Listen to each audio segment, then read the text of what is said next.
Bonjour et bienvenue à ce deuxième webinaire sur la levée de capitaux présenté par le Collège MREX. Vous avez possiblement participé au premier webinaire il y a 2 jours.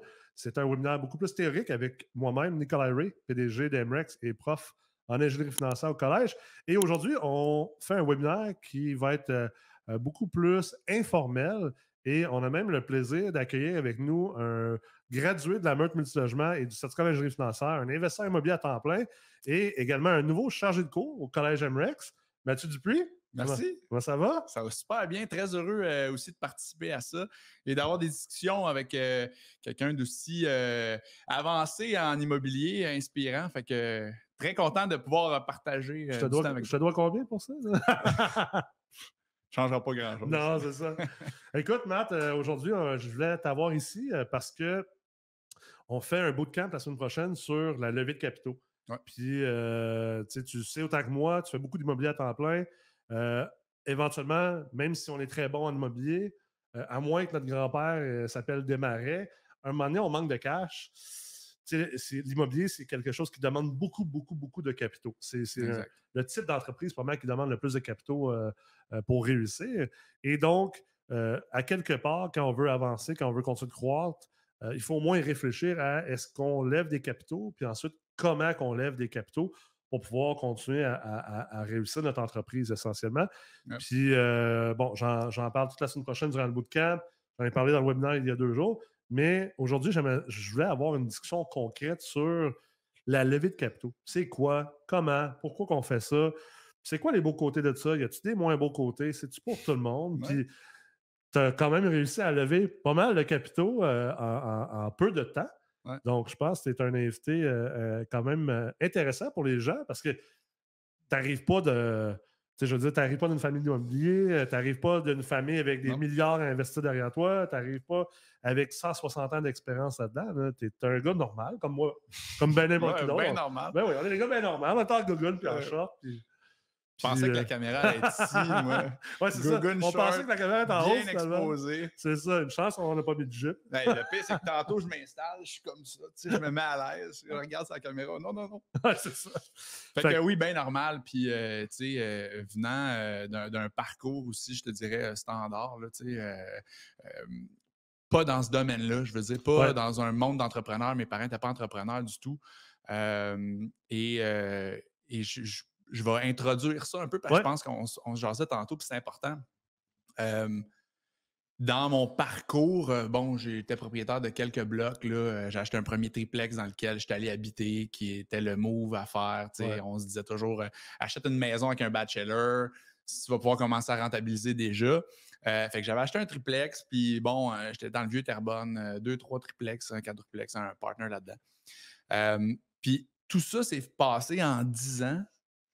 Et en 10 ans, j'avais peut-être eu une douzaine de portes. Okay. Puis il y a un moment critique où là, tout a explosé et bon, on est rendu où on est rendu avec la business aujourd'hui. Et tu reviens, tu dis, OK, pourquoi? Qu'est-ce qui a fait que ça a débloqué? Ouais. Est-ce que c'était parce que j'avais plus de liquidité? Non, clairement pas. Est-ce que c'était parce que j'avais plus de connaissances? Pas vraiment. J'avais déjà fait des cours avant. J'avais ces connaissances-là. Est-ce que c'est parce que j'avais plus de ressources, de contacts? Non. Puis ça amène vraiment au déclic qui est le mindset. Souvent, on dit que 80% de la réussite vient du mindset, puis le 20%, c'est de la mécanique. Fait qu'on va chercher les ressources mécaniques dans les formations. Et je trouve ça vraiment important de parler au moins un petit peu du mindset parce que pour avoir ce courage-là de tasser plein de choses dans ta vie, de prendre des risques, il faut que tu sois drivé par quelque chose de puissant. Puis, faut que tu sois d'embarquer sur le train. Oui, puis... Parce qu'on entend un train en ce moment, d'ailleurs. Si vous ne l'avez pas entendu, on peut vous le refaire. On est au studio de Magog. Le train est à côté, d'ailleurs, le train que je suis en train d'acheter. C'est vrai. Un très beau projet, d'ailleurs. Très excitant. Fait que c'est ça. Fait que le mindset, pour moi, c'est vraiment venu du concept que j'avais un objectif clair qui était l'indépendance financière. Pour moi, être salarié, c'était comme des menottes dorées. Pas que j'aimais pas mon travail, mais ça me remplissait pas assez. Puis c'est pas ça qui me donnait un coup de pied dans le cul le matin. Tu sais. Ouais. Et quand les objectifs deviennent assez ambitieux, qu'ils sont excitants au quotidien, c'est là que tu vas chercher toutes les ressources à l'intérieur de toi, puis tu trouves le comment. Parce qu'a priori, dire OK, je veux 300 portes neuves, ça vient tout de suite avec un comment qui devient trop lourd à réfléchir puis à processer dans ta tête. Ben oui. Alors que quand ta force, c'est OK, cette indépendance financière-là, qu'est-ce qu'elle représente pour moi? De la liberté, du voyage, etc. Ça, c'est un driving force et j'encourage tout le monde à aller chercher à l'intérieur de soi les vrais pourquoi et non pas de dire ah ben pour faire X montant d'argent. OK, mais qu'est-ce que ça fait avec l'argent? L'argent n'est pas la finalité. Souvent, ça amène à des émotions de liberté familiale. Qu'est-ce que tu veux vivre? Tu veux explorer le monde. Donc, mais c'est drôle que tu dises ça parce que au Québec, avant le webinaire en ce moment, j'ai fait une petite tournée de projet avec Benjamin, qui est un gars de Paris, qui est dans la Meurthe actuellement. Il a investi à Paris. Il n'était jamais venu au Canada, puis il a décidé de venir faire la Meurthe ici. Fait que je suis allé montrer un peu l'investissement immobilier québécois, puis tout ça. Puis on parlait de mentalité d'argent des Québécois, par exemple. Puis hier, j'ai eu une rencontre, j'ai eu un dîner avec une héritière d'une famille très, très fortunée du Québec. Puis on parlait justement de ça également, du mindset de l'argent. Puis on dirait que plus que tu parles avec des gens qui ont beaucoup, beaucoup d'argent ou qui viennent d'un milieu où il y a beaucoup d'argent, c'est une des premières choses qu'on remarque qui est la différence. C'est pas qu'ils sont plus riches, c'est que leur mentalité, elle est différente. Puis d'ailleurs, la dame avec qui j'étais hier, elle racontait l'histoire de son père. Son père, c'est un self-made man. C'est quelqu'un qui est devenu très riche au Québec par lui-même. Puis elle expliquait une histoire, justement, puis je ne vais pas la nommer juste par respect, puis anonymat, mais elle parlait d'une histoire de son fils à elle. Son fils à elle, qui avait 9-10 ans. Puis son père à elle, qui est ce bâtisseur, demande à son fils à elle, hey, qu'est-ce que tu veux faire? Qu'est-ce que tu veux être quand tu vas être plus vieux? Puis on s'entend, là. C'est des gens que, chez exemple, je pense que genre la sœur de la reine d'Angleterre est déjà allée souper chez elle. Donne une idée de grandeur. Là. Fait que le petit garçon, le fils de cette dame-là, dit à son grand-père ben, je veux être riche. Je veux faire comme toi, grand-papa. Je veux être riche. Fait que là, le grand-père, il le prend de côté. Il dit wow, attends un peu, là. Viens avec moi ici. Là. Puis il a donné une bonne leçon de vie sur non. Tu ne fais pas un travail pour être riche. Puis je ne suis pas devenu riche en voulant devenir riche.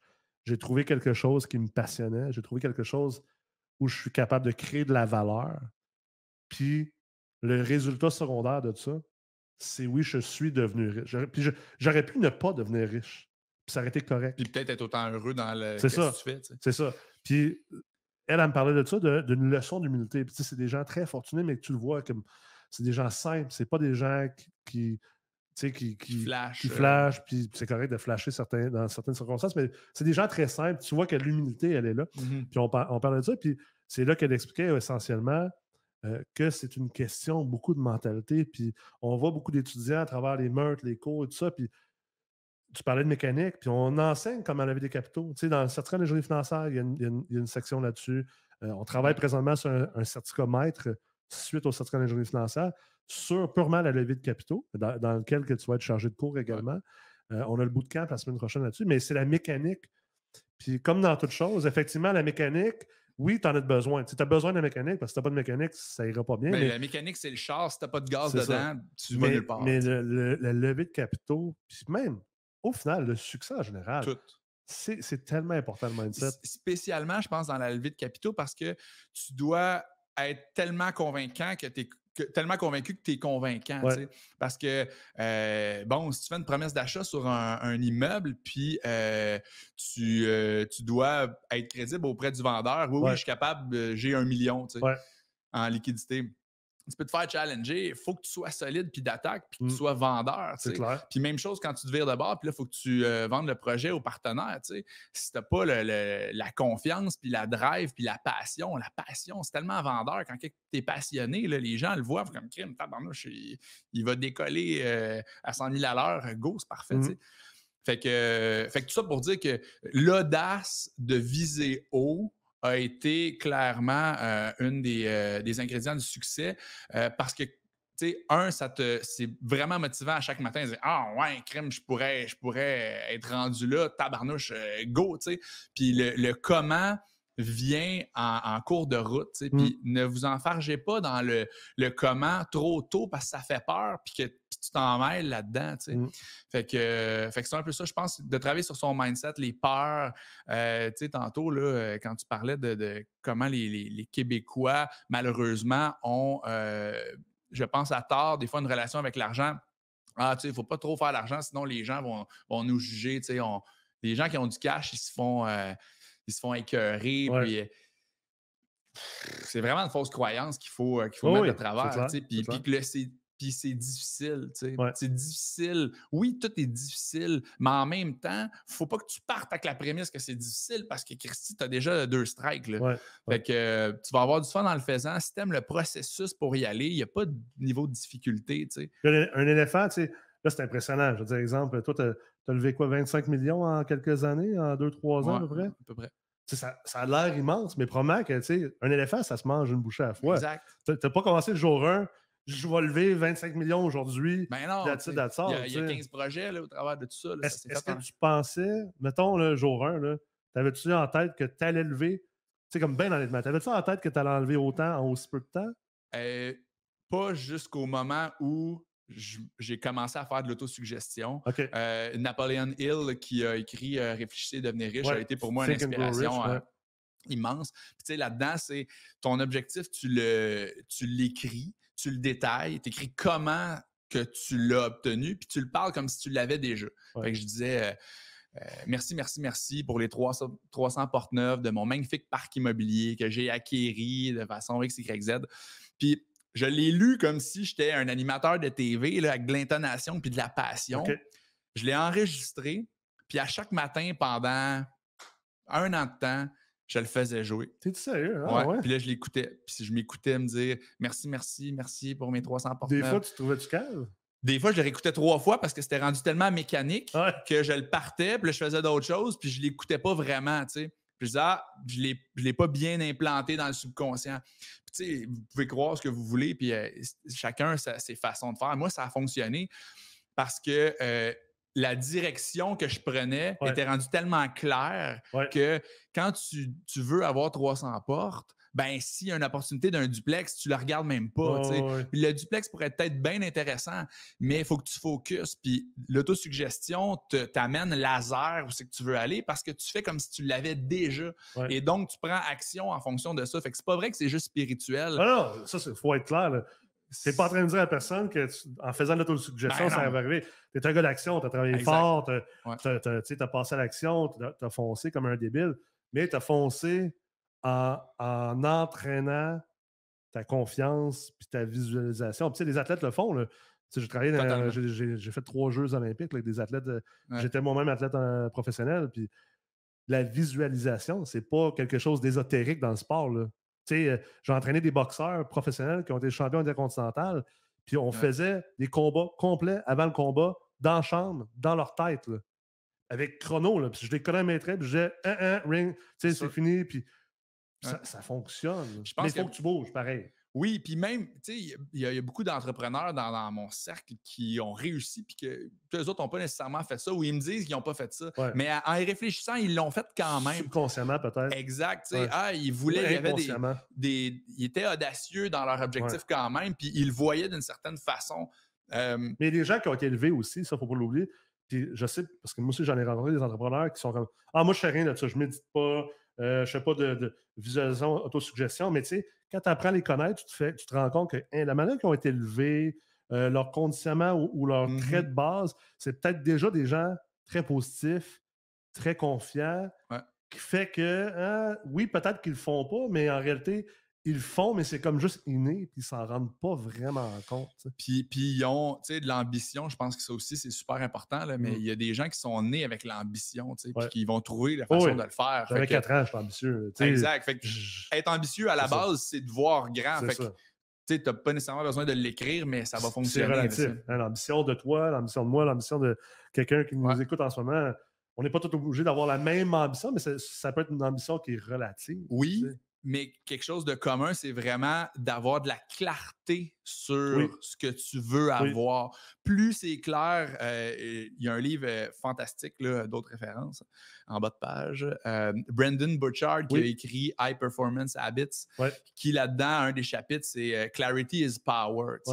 Puis plus c'est détaillé ton objectif, plus tu as de chances de l'avoir puis de l'atteindre. Fait que c'est comme vraiment un GPS. Hein, exactement. Si tu dis, mettons, je veux aller loin versus je veux aller à Miami. Qui a le 437 Rodeo Drive. Qui a le plus de chances de se rendre où est-ce qu'il veut aller? C'est clair que la personne qui a déterminé où est-ce que tu veux aller. Fait que toi, est-ce que tu avais déterminé, t'avais-tu déterminé un montant? J'avais déterminé le 300 portes.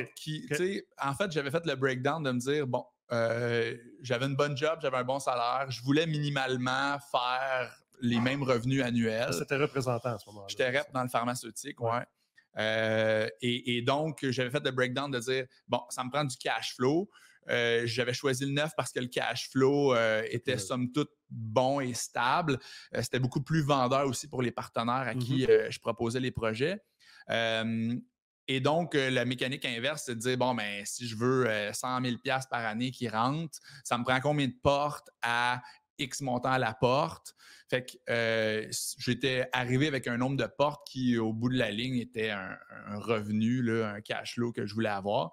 Et fait notable, je n'ai pas atteint le cash flow que je voulais nécessairement dans la première année parce qu'il y a plein d'embûches. Mais c'est pas grave, c'est tellement un détail parce qu'au bout de la ligne, j'avais au moins les pieds. J'étais en route vers mon indépendance financière. C'était dans la bonne direction. Quand même que ça prend 6 mois ou 1 an de plus, c'est pas grave. Dans 10 ans, on va en rire puis ça ne va rien changer. Mais au moins, tu fais un pas, tu prends action vers ton objectif.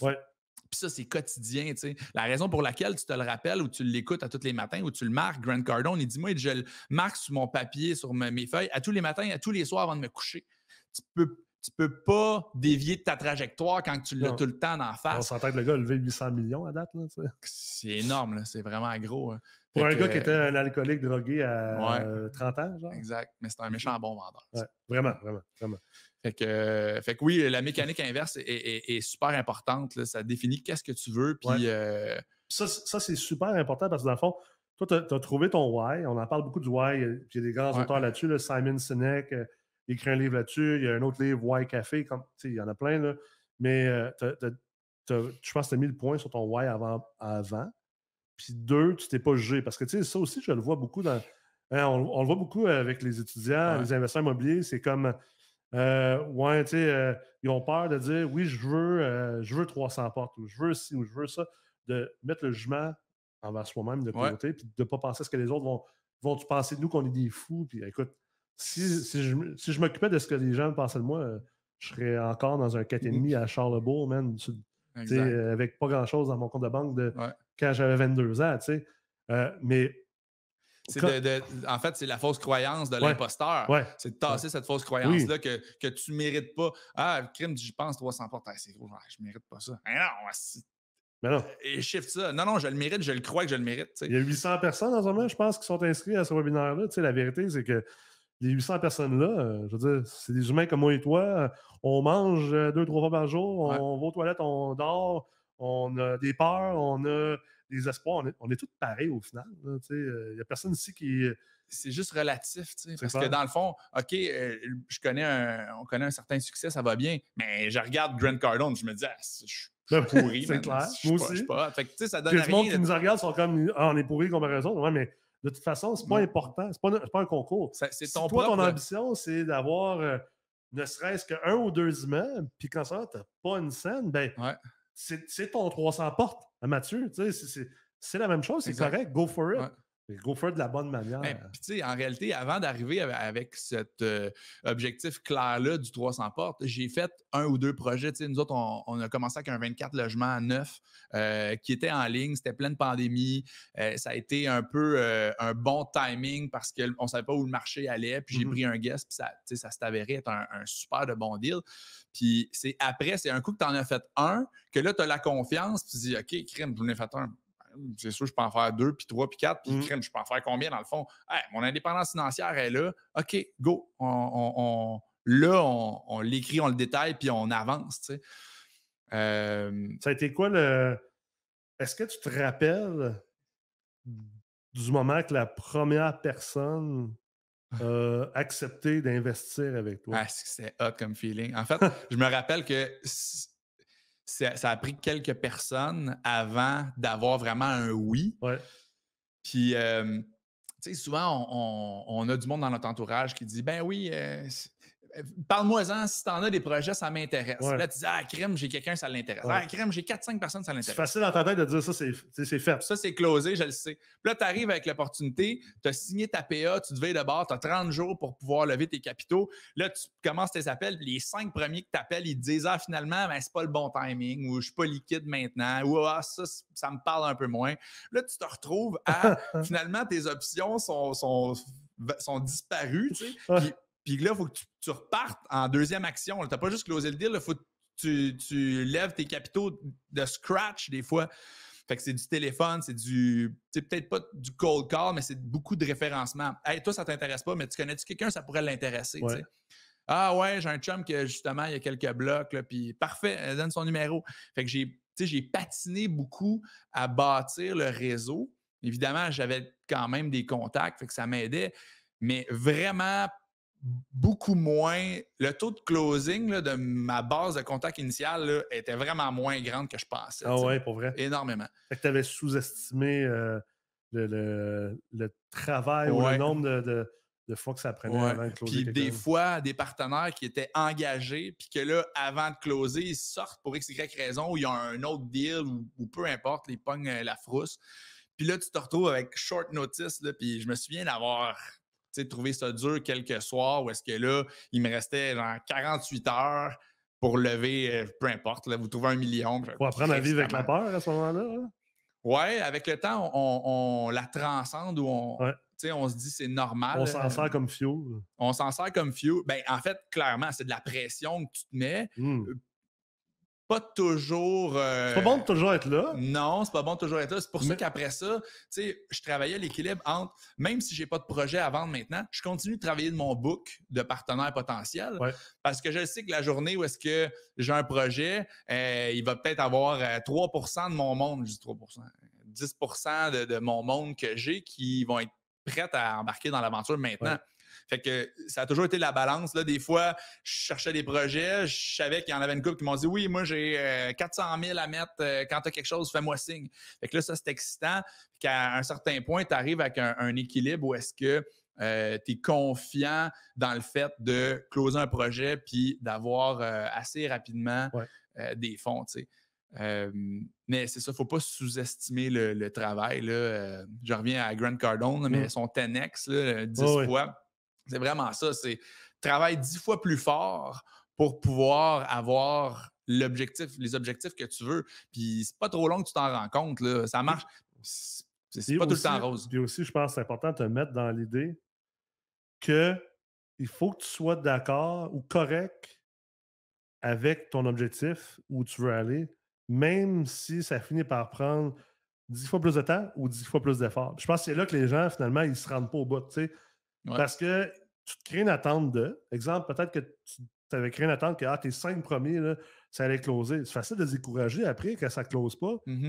Peut-être que ça t'en prend 50. Puis avant de commencer, il faut que tu te poses comme question. Moi, c'est comme ça, j'aime ça utiliser le 10X, c'est de me poser la question, est-ce que je suis prêt à ce que ça me prenne 10 fois plus d'efforts, que ça soit 10 fois plus long? Si oui, go for it. T'es dans le bon. Là, tu es dans le bon mindset pour y aller. Tu as du fuel en masse, tu as du fuel à volonté. Tu ne te décourageras pas. Non, exact. C'est clair, tu ne te décourageras pas. D'ailleurs, j'en profite de faire un petit disclaimer. Tout ce qu'on parle, d'ailleurs, tout ce que Mathieu a fait, Mathieu est bien formé. Tu connais autant toute la mécanique des levées de capital, mais aussi le côté légal. Tu es bien encadré par des professionnels dans le juridique parce qu'au Québec, pour lever des capitaux, il y a quelque chose qui s'appelle la loi sur les valeurs mobilières. C'est quelque chose à prendre au sérieux. D'ailleurs, on l'enseigne beaucoup au Collège MREX. On a une ancienne de l'AMF, maître Estelle Savoie-Dufresne. Donc, très important, avant de lever des capitaux, assurez-vous de connaître les lois, puis ensuite de faire les choses de la bonne façon. Parenthèse fermée. Vraiment importante parenthèse. Vraiment important. Il y a beaucoup de monde qui font des affaires tout croche. Ça, c'est lever de capitaux, mais après ça, il y a tout le légal des conventions des actionnaires qu'il faut vraiment faire attention. Tes responsabilités envers tes actionnaires. Exact, parce que tu établis les règles du jeu pour peut-être les 20 prochaines années. Puis il faut que tu comprennes tes responsabilités. Combien de personnes ça revient à. Tantôt, tu disais d'avoir l'ambition de se mettre des objectifs, c'est clair. Puis oui, le mindset est là. Mais même si tu as le mindset, si tu n'as pas la mécanique, tu vas avoir l'air d'un bozo. Tu dis, je veux lever 25 millions dans les 3 prochaines années et avoir 500 portes. Moi, la première question que je pose à la personne, c'est parfait, est-ce que tu connais la différence de tes responsabilités entre être administrateur d'une société et non? Puis souvent, la réponse, c'est. C'est quoi ça, OK, mais commence par aller chercher ta mécanique. Là, exact. Puis après ça, tu vas pouvoir transformer tes rêves en réalité. Sinon, c'est juste du pelletage de nuages que tu fais. C'est juste, tu rêves en couleur. Tu es dans le monde des licornes. Ouais.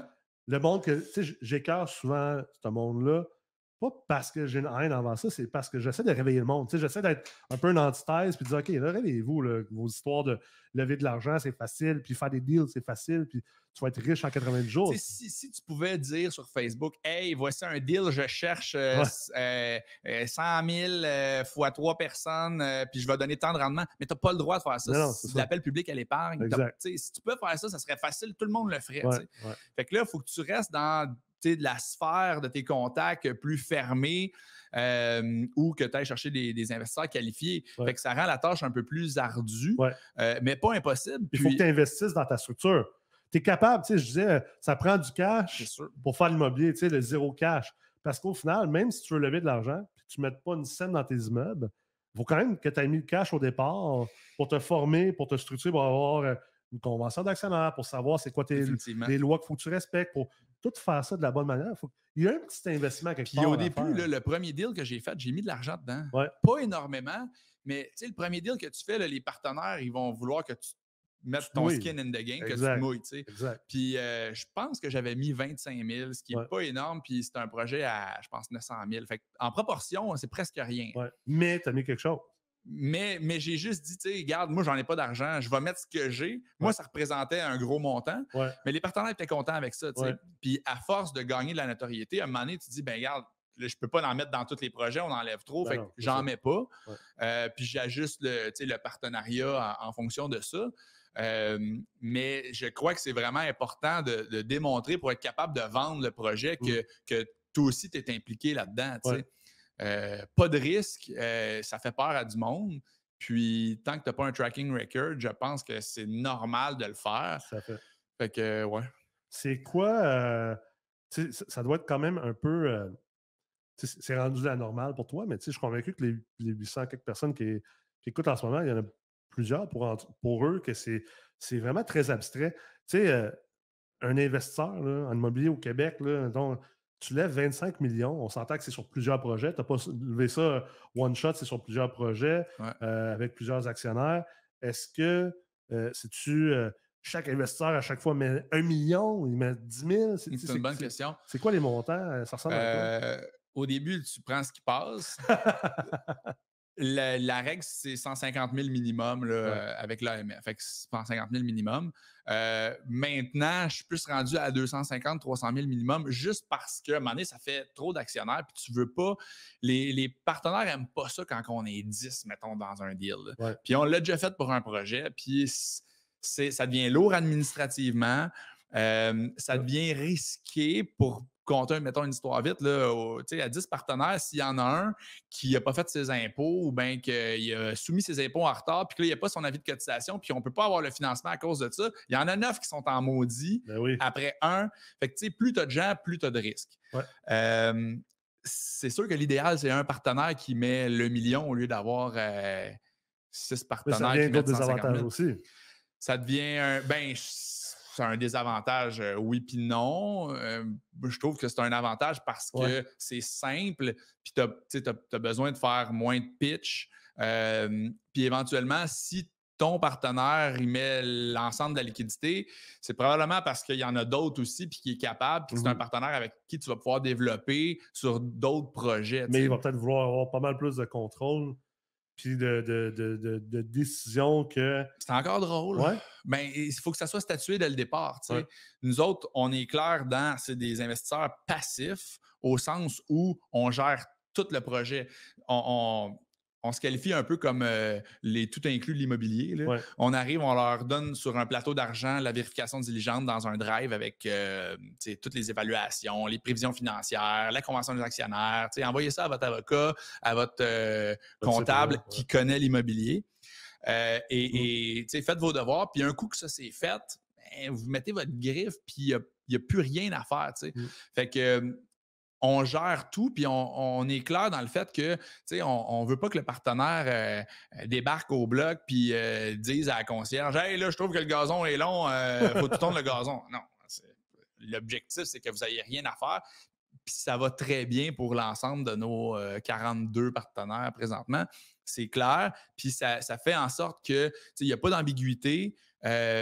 Puis ça l'enlève justement, pour revenir à ta question, le fait qu'ils veulent du contrôle. Les contrôles à avoir, là, les grandes décisions à prendre, c'est quand tu vas refinancer, là, à quel point tu refinances? Tu refinances-tu juste pour récupérer ta mise de fonds ou tu refinances pour t'accoter un peu plus, pour aller chercher plus de liquidité? C'est des questions importantes, mais à part de ça... Des questions de gouvernance, surtout. Exact. Mais dans les opérations, dans notre terme de 5 ans qu'on a fixé, il n'y a pas grand-chose à faire. Surtout les immeubles neufs. Surtout dans les immeubles neufs. Une fois qu'il est construit, il est loué, c'est super stable là, comme produit. Là. Exact. Fait que, tu dis 42 investisseurs, à peu près 25 millions. Fait que je fais des mathématiques rapides, là, à peu près 600 000 en moyenne par investisseur. Tu disais tantôt, tu as commencé à 150 par ticket, tu as monté ça à 250, 300. Fait que ça veut dire, si j'arrive à des conclusions, ça veut dire qu'il y a un repeat. Le monde qui investisse avec toi, réinvestisse avec toi. Clairement. C'est ça l'objectif. Ce qu'on veut faire, je pense que ce qui devrait être l'objectif de n'importe qui lève les capitaux, c'est que tes partenaires d'affaires deviennent des ambassadeurs de ta business. Le meilleur marketing qu'on peut avoir, c'est quand un partenaire satisfait jase avec un de ses chums qui a de l'argent aussi, prend une bière avec, puis dit hey, ben oui, moi je suis dans l'immobilier avec l'organisation du puits, puis ça va super bien, j'ai rien à faire, le cash rentre, c'est transparent, on est au-dessus des prévisions, je suis vraiment content. Là, le gars à côté, il dit, ça me parle. S'il m'appelle, j'ai déjà gagné. La journée où est-ce qu'il m'appelle et qu'il est intéressé, il a pris les devants, je le sais qu'en ma place parce qu'il est motivé. Fait qu'à la base, c'est de satisfaire le partenaire. Et le partenaire initial, en plus, quand tu as un autre projet, s'il y a encore des liquidités, puis tu retournes le voir, c'est comme... C'est le nerf de la guerre, c'est tellement important. Là. Dans le pharma, on avait une éthique au niveau du service à la clientèle. Il fallait être sharp, tu sais. Puis j'ai pris ce bagage-là aujourd'hui, puis je suis content de l'avoir eu. Ça a été des fois un peu tough et chiant à l'époque. Bien des rapports, bien des suivis, il fallait être ça à coche. Sauf qu'aujourd'hui, cette école-là, je m'en sers pas à profusion, mais je la sers dans tous les jours. C'est ça qui fait que ça va bien puis qu'on veut être vraiment professionnel. Fait que cette notoriété-là, je pense qu'elle est aussi importante que la prunelle de mes propres yeux. Ça change aussi ton modèle d'affaires parce que, tu sais, tantôt, comme je disais aux gens, il y a l'AMF et la loi sur les valeurs mobilières. Si tu as un modèle qui n'est pas basé sur du repeat, puis sur des relations vraiment de proximité puis profondes avec tes partenaires, bien, ça veut dire qu'il faut que tu ailles dans les masses. Puis du moment qu'il faut que tu ailles dans les masses puis que tu sois continuellement en train de lever de l'argent de plein de monde pour plein de projets différents, bien, ça change aussi tes obligations d'un point de vue juridique, afin de respecter les lois. Ça coûte plus cher, c'est plus de travail, c'est plus de process, puis de paperasse, puis d'un paquet d'affaires. Fait que, tu sais, dans tous les sens, d'être capable... Je pense que c'est là aussi que les gens, souvent, tu sais, j'en parle souvent, les gens essaient d'aller trop vite, ils essaient d'aller couper les coins ronds, tu sais, comme, prenez votre temps, tu sais, sortez pas du webinaire aujourd'hui en vous disant « Ah, moi aussi, dans 2 ans, je vais lever 25 millions. » Tu sais, comme... Tu sais, je le dis toujours en face, là, viser 9000 jours. je le dis pour être un autre extrême, mais tu sais, comme arrêtez d'être aussi excité à vouloir aller trop vite. Des fois, d'aller un petit peu moins vite au début va te permettre d'aller plus vite. Puis tu sais, l'analogie du iceberg est toujours très bon qu'on voit sur les réseaux sociaux. Tu sais, oui, 25 millions en 2 ans. C'est un peu comme, tu sais, moi, j'ai fait 46 acquisitions en 2 ans, mais il y a eu un 10 ans derrière ça, puis moi, il y a eu un 10 ans derrière ça. En réalité, c'est pas en 2 ans, c'est en 12 ans. Tu sais, on va se le dire. On va se dire les vraies choses. Exact, là, parce que dans le fond, si j'ai été capable de closer le fameux 24 logements dans mon historique si tu veux, de plus gros projets, ben c'est parce que j'ai quand même passé 10 ans à gérer des locataires dans des vieux blocs, puis de bâtir comme Red Pharma, puis d'aller à l'école du professionnalisme exact, aussi. puis de prendre des cours. Réseau, ben oui. Exact. Fait que, tu sais, oui, on dit lever en 2 ans, mais en réalité, tu as raison. C'est en 12. Il faut que je prenne le background qui est venu avant. Tout à fait. Puis les leçons d'immobilier que j'ai tirées là-dedans qui sont très valables. Puis la vérité, c'est que, tu sais, mettons le monde ici, là, imagine si je dis à tout le monde ici, là, regarde, fais ce qu'on dit de la manière qu'on l'enseigne, là, puis dans 12 ans, tu vas lever 25 millions, là, puis tu vas être à 300 portes neufs qui valent 300 000 la porte. Fait que, tu sais, tu as des actifs, faites le calcul, tu as des actifs qui valent très, très cher. C'est complètement débile mental, là. Mais malgré ça, le monde dit « Ah non, moi, je vais faire ça en 2 ans ou en 3 ans. » Tu sais, c'est comme, hey, remettez les choses en perspective, tu sais. Je pense que c'est vraiment important. Je suis entièrement d'accord avec vaut mieux bien le faire que tenter de le faire vite. Puis, tu sais, là, présentement, là, dans notre phase de développement, on est pas mal, tu sais, oui, il y a des petits projets là, à gauche, à droite, mais on est en train d'intégrer un Monday. Le site web, on se refait un site web avec tous nos logements à louer qu'on va mettre en ligne avec genre une option que quand le logement devient disponible, on fait juste cliquer, puis là, poup, la page toute préfaite avec le plan puis la description. Tu sais, il y a beaucoup de jobs là-dedans, mais c'est ce qui fait en sorte qu'on va pouvoir continuer d'accélérer puis de grandir. Il y a comme selon moi, là, des paliers où est-ce qu'à un certain moment donné, tu n'es pas en croissance, tu es en optimisation de tes processus, embauché, en stabilisation. Fait que, tu sais, c'est un moment, en fait, on devrait toujours être en train de le faire. Puis, il y a comme un moment où est-ce que tu fais comme, oh, OK, là, ça va vite. Il y a beaucoup d'entreprises qui ont planté parce qu'ils ont mal géré la croissance. Oui, tout à fait. Fait que, c'est l'affaire la plus difficile à gérer, en fait. C'est tough. Partir une business, c'est vraiment pas l'affaire la plus difficile, surtout quand ça fait une couple de fois que tu en fais. C'est de gérer une croissance. C'est de loin l'affaire la plus difficile à faire. Exact. Puis, tu sais, la gestion, ça me fait penser à la gestion du cash flow. Bon, puis c'est peut-être un truc, puis je suggère à tout le monde de le faire, mais quand on lève un projet, nous, on charge des frais d'acquisition pour avoir monté le projet. Parce que veut pas, c'est pas avec les frais de gestion qu'on fait de l'argent. La gestion, on la fait pour les partenaires parce que c'est notre crédibilité, puis c'est notre nom, puis on est professionnel. Mais si c'était juste de la gestion, je le donnerais en contrat, tu sais. C'est clair. Mais on est bon. C'est moins payante. Le côté énergie est fort. Exact. Fait que ça prend des frais d'acquisition pour être capable de se rentabiliser.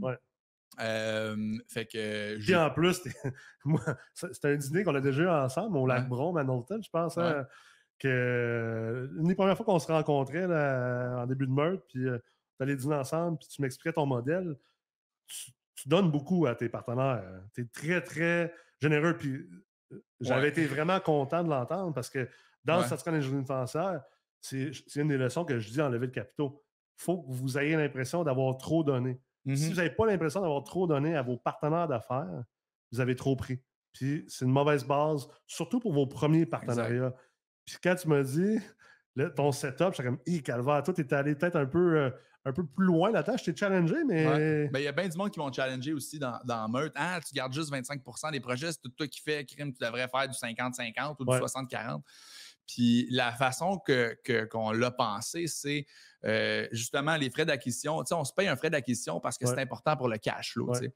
Fait que parce que si tu n'as pas de cash flow puis que ta business ne marche pas, ben, tu ne pourras pas offrir ces opportunités-là à tes partenaires. Non, puis dans le compte de banque, là, malgré les frais qui rentrent, là, il ne reste pas grand-chose parce qu'on met des dépôts pour des projets futurs. Architecte, les employés. Inspection. Exactement, des rapports de si on close un projet avant de rentrer les partenaires. C'est moi qui paye le due deal. Fait que tout ça pour dire que ça prend du cash flow. Pour revenir au fait qu'on garde juste 25%, Tony Robbins disait dans Business Mastery, qui est une formation extraordinaire, pour avoir du succès en affaires, il faut que tu maîtrises 3 choses dans un plan d'affaires, si tu veux, global. La première, c'est make an irresistible offer. Créer une offre irrésistible. Ouais. La deuxième, c'est arrange-toi pour que tout le monde te connaisse. Que tout le monde connaisse ton offre irrésistible. Puis la troisième, c'est over-deliver. Ouais. Donne-en plus que ce que tu as promis. Tu sais. Ça fait vraiment du sens. Puis moi, quand j'ai analysé ça, puis comment je pouvais l'implanter, c'est que mon offre irrésistible me permet de pouvoir lever des capitaux plus facilement. Parce que pour arrivé à des moments critiques où est-ce que là, j'ai plus de délai puis il faut que je trouve 1 million, si mon offre n'est pas attrayante, ça va me prendre encore 2 fois plus d'énergie convaincre quelqu'un. Fait qu'en ayant cette structure-là, ben, j'ai moins à me tracasser la tête avec je vais-tu être capable de vraiment lever les capitaux, tu sais. Fait que ça, c'est bon. Après ça, assure-toi que tout le monde te connaît. Ben, c'est pour ça que je suis ici aujourd'hui. Puis, ben, en fait, je pense, les partenaires qui font la job pour nous. Puis le over-deliver, ben, je pense que ça passe vraiment des prévisions financières. Il faut vraiment faire attention à qu'est-ce qu'on propose. Puis tu sais, c'est déjà arrivé des fois quand je suis arrivé serré dans mes prévisions financières, puis je me suis dit, crime, plus jamais. C'est tellement un feeling qui est poche. Maintenant, on se met du jeu partout, tu sais. Puis je pense que dans le neuf, c'est encore plus facile parce que l'entretien-réparation, moi, je le budgète comme la banque va me le budgéter, puis elle le budgète pareil pour un immeuble neuf que pour un vieil immeuble. Fait que, tu sais, c'est bien rare qu'on... Il n'y a pas de mauvaise surprise. Il n'y a pas de mauvaise surprise. Les taux de vacances, on le garde, là, le 2 % de vacances, alors qu'en réalité, présentement, dans le marché, so far, so good, il n'y en a pas de vacances, tu sais. Fait que, voilà, tout... Il y a un aspect qui m'intéresse aussi, puis c'est une expérience que j'ai vécue récemment. Puis, tu sais, ça aussi, on s'en est déjà parlé hors caméra. Tu sais, moi, mon modèle d'affaires à date, c'est que je n'ai pas levé beaucoup de capitaux. On l'a fait surtout avec nos propres capitaux, puis on a laissé la place à 3 ou 4 partenaires, pas plus que ça. Puis, on réfléchissait prochainement à ce qu'on levait des capitaux plus ouvertement ou non. Puis, ce que je trouve intéressant aussi, c'est je pense que pour être un bon investisseur immobilier, un bon immopreneur, puis bon à lever des capitaux, il faut aussi savoir quand dire non. Puis ça, souvent, c'est tough à faire au début. Les gens, c'est vrai on parlait de mindset, là, une mentalité d'abondance. Moi, j'en ai un investisseur, puis écoute, cette personne-là n'a pas investi dans un projet. Puis j'aime ça comme tester la personne avant de me dire est-ce que je m'associe avec ou non, parce que je me suis associé avec bien du monde dans la vie, puis ça n'a pas marché. Même encore aujourd'hui, j'ai encore un partner avec qui ça n'a pas marché. C'est la vie, ça fait partie de la vie, ça fait partie du monde des affaires. Mais t'es content de l'avoir essayé pareil. Écoute, on l'a essayé, ça n'a pas marché. Qu'est-ce que tu veux que je te dise? On s'arrange maintenant avec ce qu'il faut. Vaut mieux prendre une mauvaise décision que de ne pas prendre de décision. Exact. Voilà. Mais, tu vois, cet investisseur-là, écoute, le projet, tu sais, nous autres, on visait peut-être un 30 % de rendement annuel, création de valeur sur le projet. Puis finalement, là, ça fait 2 ans. C'est un peu plus long que prévu à cause du COVID et tout. On pensait que ça allait être un genre de 12-18 mois, mais finalement, c'est une affaire de 24 mois maintenant. Mais, tu sais, le rendement projeté là-dessus, là, en ce moment, va être overall au-dessus de 100 %. Donc, on parle de vrai 50 % annuel. Puis, pas plus content.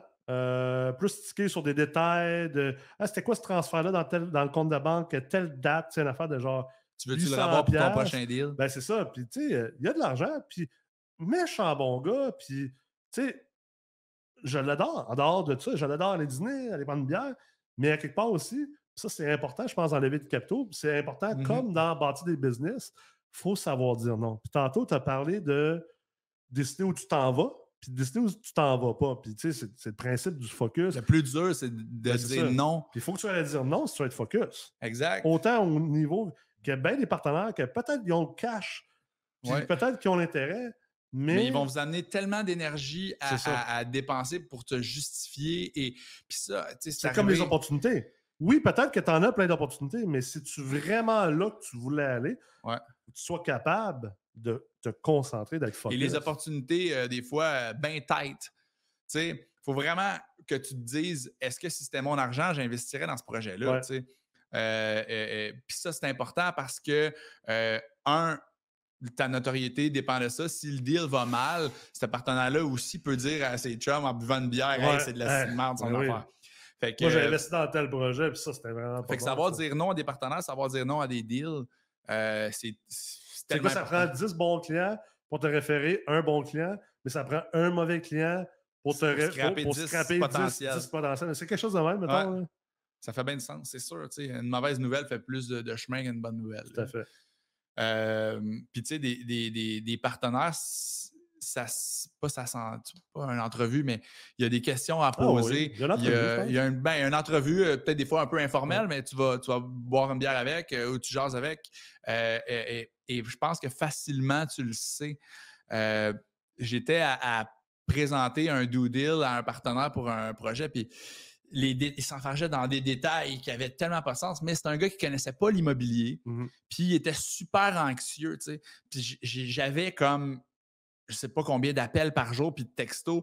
C'est un due deal infini, interminable, puis je capotais, je peux pas être partenaire avec lui, ça va être quoi après ça, genre? Tu sais, fait que Puis, c'est à tu sais, choisir.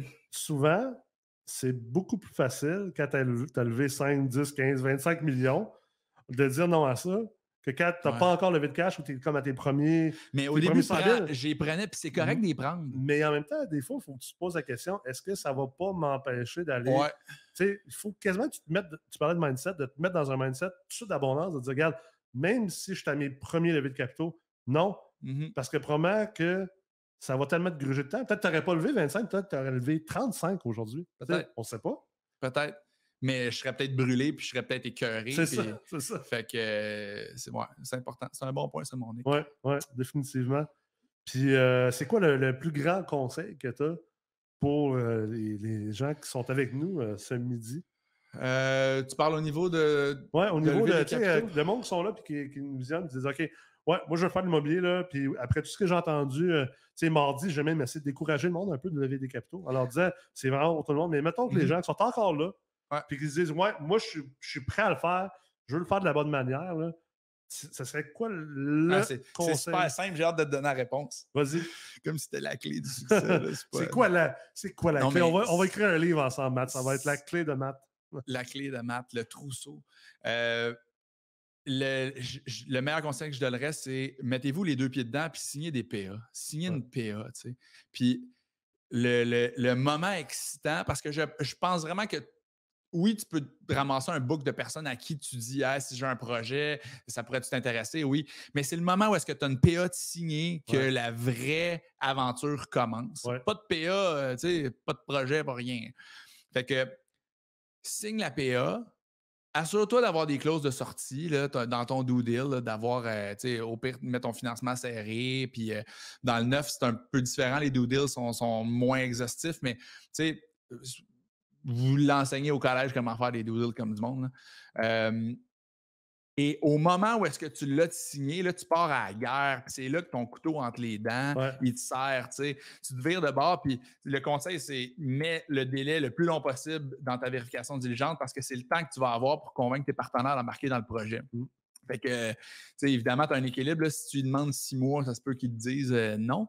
Mais prends pas une semaine pour faire le due deal. Tu n'auras pas le temps. Fait que, essaie-toi avec un 30 jours, ce qui a du bon sens. Mais là, tu te vires de bord, puis tu appelles ton monde, tu dis hey, voici une très belle opportunité d'affaires.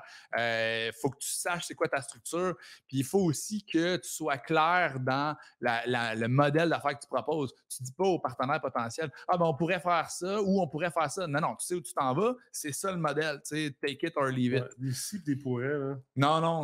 Ben, en fait, ça rend inconfortable. Ça t'enlève la crédibilité de ne pas être vraiment en contrôle. Ça ne veut pas dire qu'il faut que tu saches tout. Je veux dire, non. Il y a un côté de démontrer une humilité que tu ne sais pas tout, mais il faut que tu sois clair dans où tu t'en vas. Il y a bien des affaires que je ne sais pas et qui ne m'intéressent pas de savoir non plus. Mais c'est pour ça qu'il y a plein de professionnels qui nous entourent. Des évaluateurs, j'ai travaillé longtemps, je travaille encore avec CTRL. Eux autres, ces Ziplex, ils se spécialisent dans les valeurs locatives, ce qui est la clé là, pour analyser un deal. Il faut que tu saches combien tu vas louer tes loyers. Fait que dans le neuf, il fallait faire une petite analyse, dire OK, je vais louer à X, bon, mais je suis capable de payer tant pour l'immeuble. Fait que, tu sais, c'est pas moi qui le sais nécessairement, mais j'engage quelqu'un qui le sait. Les avocats pour les conventions des actionnaires, les notaires pour le projet. Fait que tout ça fait en sorte que tu as besoin de la vision, tu as besoin de connaître la destination, mais tu n'as pas besoin de connaître toutes les mécaniques dedans. Je pense que c'est un teamwork. C'est vraiment un projet en équipe, autant avec le monde à l'interne dans ta compagnie qu'avec les différents acteurs en qui tu as confiance. Ta job, c'est d'être le chef d'orchestre.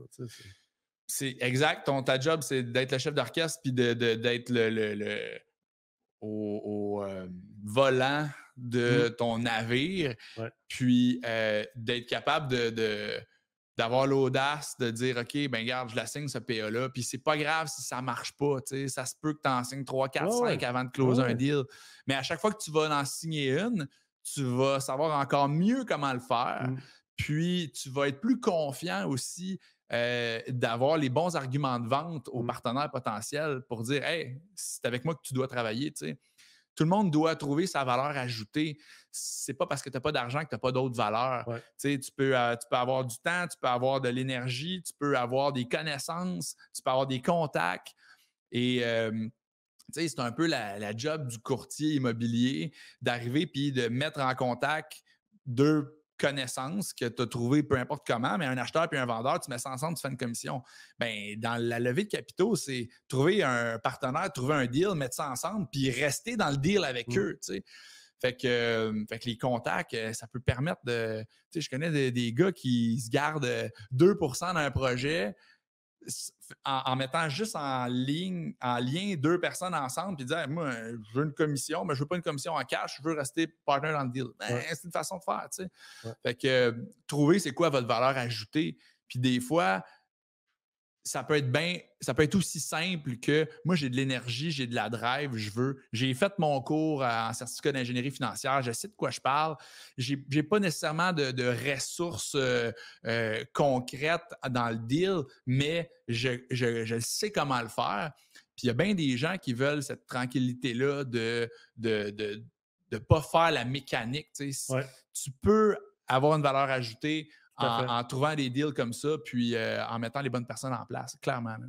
C'est drôle que tu dis ça. Puis, tu sais, autant que je suis de l'avis d'un côté que, regarde, si tu n'as pas de porte, tu n'as pas de crédit, tu n'as pas de cash, tu sais, c'est tough. On va se dire c'est tough d'aller lever du cash pour faire un projet.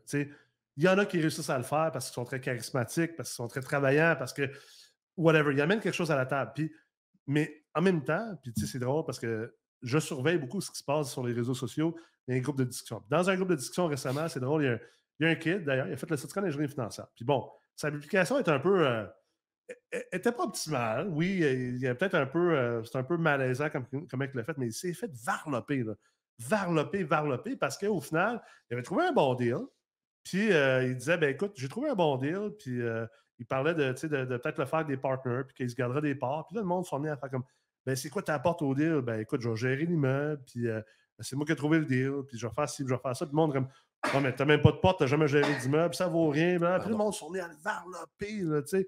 Puis oui, il méritait peut-être un peu de s'en varloper, parce que, bon, c'était so-so comment il y avait...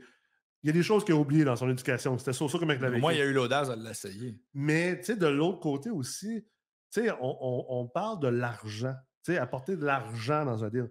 Mais de l'argent à sa pure forme, là, c'est juste une monnaie d'échange. C'est une monétisation de quelque chose. Puis, ton énergie, ton temps, tes connaissances, tes contacts, des fois même ton audace, ce sont tous des affaires qui sont monétisables. Parce qu'il y a du monde qui ont bien de l'argent, mais qui n'ont aucune audace. Mais toi, si tu as vraiment de l'audace, puis en plus, mettons que tu as des connaissances ou tu as accès à des deals, tu as une valeur pour la personne qui a de l'argent. C'est pas vrai que parce que tu n'as pas encore de porte, que tu n'as pas de valeur. Tu n'as pas de valeur par rapport à ta capacité de ton expérience de gestion. Ça ne veut pas dire que tu n'es pas de gérer un immeuble. On s'entend. Gérer un 12 logements, là, écoute, là, ça ne prend pas un doctorat en gestion. Là, non, puis tu n'as même pas besoin. Je me dis, tu n'as même pas besoin de te rendre là. Aujourd'hui, avec les réseaux sociaux, là, sans dire j'ai un deal X, puis voici ce que j'ai besoin. Ce qu'il ne faut pas faire. Non, ce qu'il ne faut pas faire, exactement ce qu'il ne faut pas faire. D'avoir une PA de signer, Mais de seulement en parler, tu sais, tu dis des groupes de discussion, des forums, là, Ouais. à dire Hey, j'ai une opportunité, j'aimerais ça en discuter. Ouais. Crime, il y a du monde là, qui marque des trucs de même, tu sais, inbox pour Ouais. inbox me, J'ai puis pas les moyens de l'acheter. j'ai un 12 logements à telle mais je suis place. bien willing à soit le flipper à PA, soit. Plein de C'est ça, commentaires. Tout le monde c'est ça. veut les opportunités, Ouais. tu sais. Fait que c'est pas parce que tu connais pas quelqu'un qu'il n'y a pas quelqu'un qui connaît la personne que tu Tout à cherches, tu fait. sais. Fait que, encore une fois, ça revient à quand tu le veux vraiment, tu vas trouver la façon d'aller Ouais. chercher ce que tu veux, tu sais. On va terminer là-dessus, le sujet aussi. Tu parlais de contact. L'importance, tu sais, puis ça, c'est un autre terme hein, qui est souvent lancé, là, des fois un peu de manière farfelue ou un peu loufoque. Là. Mais tu sais, le réseautage, Ouais, l'importance de réseauter. Tu sais, ouais. on s'entend que Napoleon Hill, Tony Robbins, tu sais, ils vont répéter souvent Your net worth is your network. Tu sais, ta Entièrement valeur d'accord. nette, en fait, c'est ton réseau. Ouais. Il faut que tu sois capable de bâtir ton réseau. Il faut que tu sois capable d'avoir des relations avec d'autres êtres humains. Mhm. Puis idéalement, ben, tu sais, on s'entend-tu que, mettons, le réflexe de tout le monde, c'est d'aller réseauter, exemple, d'aller dans une soirée, mettons, au club des investisseurs, d'aller dans une soirée à la chambre de commerce, d'aller dans. Tu sais, c'est comme, c'est facile, c'est la première chose qui vient en tête. Mhm. Oui, c'est bon, tu sais, c'est correct, c'est bon. Puis, tu sais, il y en a qui viennent, exemple, à la meute pour réseauter pendant 6 mois avec 30 autres crinqués qui ont visiblement Ça, c'est les bon moyens aussi. et l'énergie. C'est bon aussi. Ouais. Tu sais, le but, c'est pas de dire qu'il y en a un qui est meilleur que Je l'autre, pense pas que du la tout. question là, à se poser, C'est c'est l'avatar. Moi, je voulais venir à l'avatar. Avec qui OK. tu veux réseauter? Parce que tu veux pas juste aller réseauter à l'heure. Tu veux pas juste.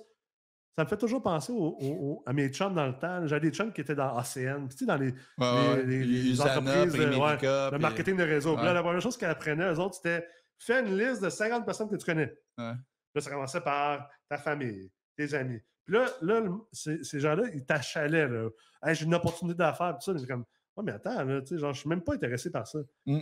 Fait que je pense que c'est important de réseauter, mais pas juste de réseauter aveuglement, mais aussi de Absolument. réseauter et de comprendre c'est qui l'avatar, c'est qui, C'est qui tu cherches? c'est qui Premièrement, ton c'est qui tu partenaire cherches? idéal. Ben oui, Exactement. c'est ça. Le persona de c'est qui, tu sais. Je pense que dans la levée de capitaux, c'est pour nous, ça a été quelqu'un qui a de l'argent, mais qui n'a pas de temps et qui n'a pas d'énergie à Ouais. déployer pour ça. Puis là, quand tu vas un petit peu plus loin, c'est OK, qui a de l'argent, mais qui n'ont pas de temps et d'énergie? Des entrepreneurs qui ont déjà leur business puis qu'ils ont de l'argent parce que c'est profitable, ils veulent le placer. Des professionnels. Dans mon cas, c'était mon réseau de pharmaciens. Ben oui. Il y a des réseaux de doc, il y a des réseaux de Comptable, dentistes, il y a oui. des réseaux de comptables, de notaires. Fait que, tu sais, il y en a plein d'opportunités où est-ce que si tu es créatif, tu peux aller chercher, sachant c'est quoi que tu veux. Ah ouais. Mais je suis d'accord Les avec réseaux toi. de tu sais, même pas besoin d'aller. On pense souvent aux comptables, aux médecins, aux avocats, aux dentistes. Mais tu sais, je parlais avec un gars hier, là. Hey, mettons, là, moi, j'ai passé un bon bout de temps à Gaspésie. Là. Hey, il y en a un maudit du monde à Gaspésie, là, Ouais. qui font des genres de 28-7, là, tu sais, ou 14-7, je sais pas. Ils vont travailler dans les mines, ils vont travailler dans l'Ouest. Ouais. Hey, les gars, là, ils font des 200, 300, 400 000 par Pipeline en année. Là. Alberta. C'est Là. tous des investisseurs accrédités, puis ils n'ont tous pas le temps, puis c'est tout du monde trip immobilier. Ouais. Mais il faut que tu t'ouvres les horizons, puis il faut que tu détermines avec qui tu veux faire affaire. Moi, j'aime ça faire affaire, par exemple, avec des médecins, parce que ça me permet de marier deux choses que De j'aime. savoir qui appeler quand ta fille est malade. Ben oui, En plus, c'est le fun d'avoir un partner médecin, là. Ça, c'est clair. C'est un peu stéréotypé, mais j'ai étudié là-dedans, fait que c'est un domaine qui me passionne. Fait que c'est cool de pouvoir parler d'immobilier, puis aussi de mon ancien domaine dans lequel que je ne baigne plus, mais que j'aime encore, ça me passionne encore en parler. Fait que ça fait que c'est encore plus fun pour moi. Ouais. Si je décidais de lever des capitaux à l'heure, je vais le faire à travers mon avatar, qui serait peut-être plus un médecin, exemple.